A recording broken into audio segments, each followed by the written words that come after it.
যে নারীকে আল্লাহ তাআলা ভালোবাসেন ওই নারীকে চারটা বিপদ দিয়ে আল্লাহ পরীক্ষা করেন। খুব গুরুত্বপূর্ণ বিষয়। সোনাকে আগুনে পুড়িয়ে যেইভাবে সোনার ময়লা দূর করা হয়, অনেক সময় যে নারীদেরকে আল্লাহ ভালোবাসেন তাদেরকে এই বিপদ দিয়ে আল্লাহ রাব্বুল আলামিন অনেক সময় আল্লাহ রাব্বুল আলামিন তাদের গুনাহ মাফ করিয়ে দেয় এবং আল্লাহর প্রিয় বান্দি হিসেবে আল্লাহ তৈরি করে দেয়। এবং গুরুত্বপূর্ণ একটা বিষয়, তার মধ্যে এক নাম্বার হচ্ছে যে বান্দিদেরকে আল্লাহ ভালোবাসেন ম্যাক্সিমাম ক্ষেত্রে দেখা যায় তাদেরকে আল্লাহ রাব্বুল আলামিন অপবাদ তাদের উপর বিভিন্ন সময় আসে।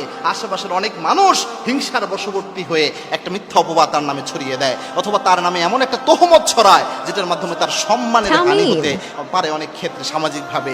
এই জিনিসটা আল্লাহ ওই নারীদেরকে অনেক সময় দেয় যে নারীদেরকে আল্লাহ বেশি ভালোবাসে। বলতে পারেন এটা কেমন কথা?